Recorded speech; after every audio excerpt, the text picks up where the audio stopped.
The story of the Easter Special saga all begins one unsuspecting 2018 afternoon, when, for reasons I can no longer recall, I decided to film myself smashing an Easter egg on my skull and send it to my friends. From that day forward, it became an Easter tradition in the friend group to all film ourselves doing the same thing and send it to the group chat to decide a winner for the best video. 2 years later, when it came to the third annual Easter egg head cracking challenge, I decided to go bigger than ever. I was going to take my submission to the next level and deliver the best video the group chat had ever been graced with. And so it was that on Easter of 2020, during the COVID lockdown, the first Easter special was born. There isn't really too much to say about the making of the first Easter special. My mum and sister came to my room to help film and puppeteer, and together we brought to fruition my How to Basic Filthy Frank inspired skit.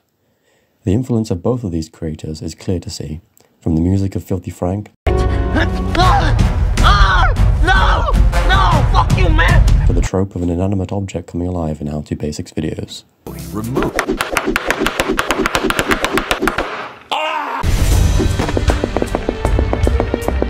The whole video was filmed, edited, and uploaded in a single day.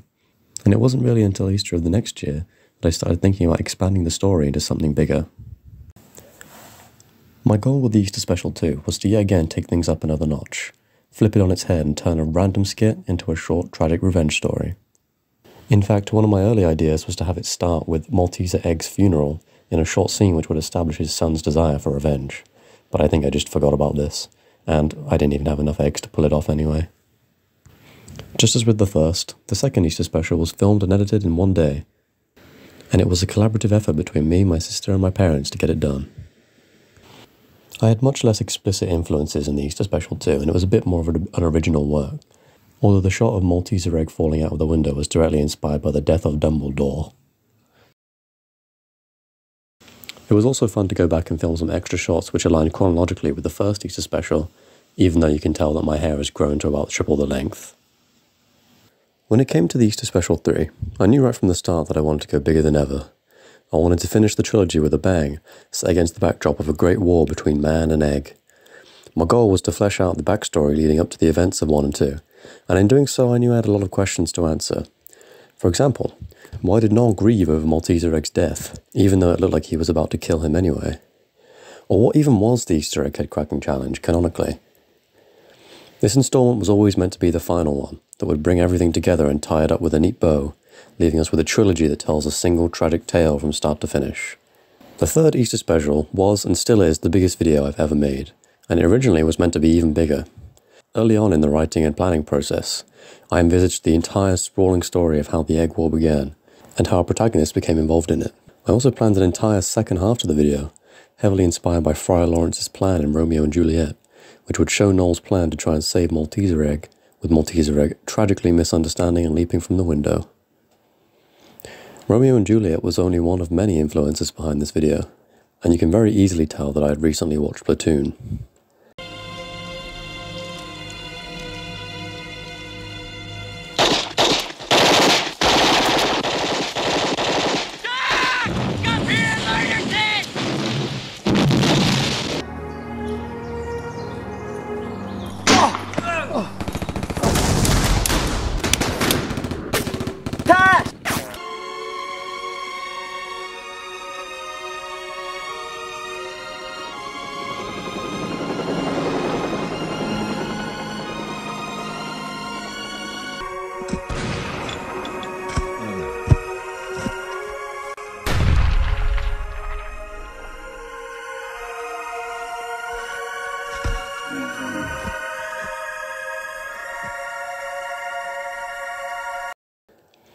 These and more subplots, however, never came to fruition, as time constraints forced me to greatly narrow the scope of the story.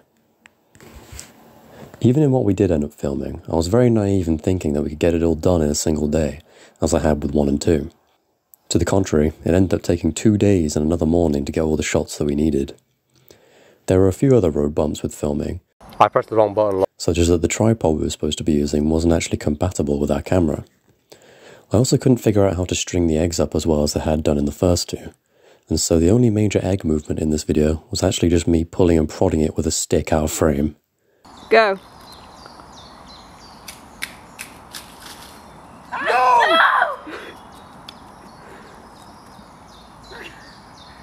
The whole thing was genuinely a bit stressful and frustrating at times as I tried to figure out how we could set up some of the shots.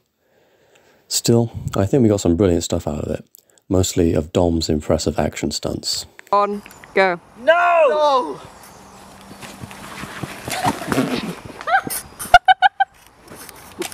Though the final edit mostly came out just fine, I was also bugged by some audio hitches, which were mostly my fault, but also Windows Movie Maker's fault, which I was still using at the time. A last little detail is that upon its initial release, I actually didn't yet have a name for the installment, and only a few weeks later did I settle on the name of Revelation.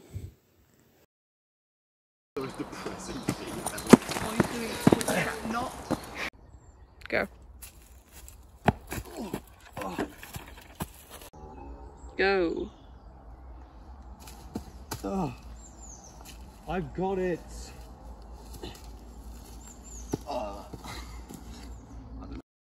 And now at last, we come to the final part of the Easter quadrilogy, the epilogue. My failure to include everything I wanted into the Easter Special 3 was mainly what drove me in the production of the fourth. Though the third was always meant to be the final installment, I felt there was just too much that had still been left unresolved, and so I sought to finally see it done in number 4. The biggest of these loose threads was the fate of Noel and Malteser Egg Jr. Since last we saw them, they were both badly injured, but their exact condition and fate was left unclear. Initially, I was steering towards a remastered supercut of the entire trilogy, with added scenes to fill in the gaps and plot holes I'd identified. In the end, however, I settled for a return to the smaller scale project, an epilogue which might not fill in all the gaps, but would round off the stories of the two remaining protagonists, Noel and Malteser Egg Jr.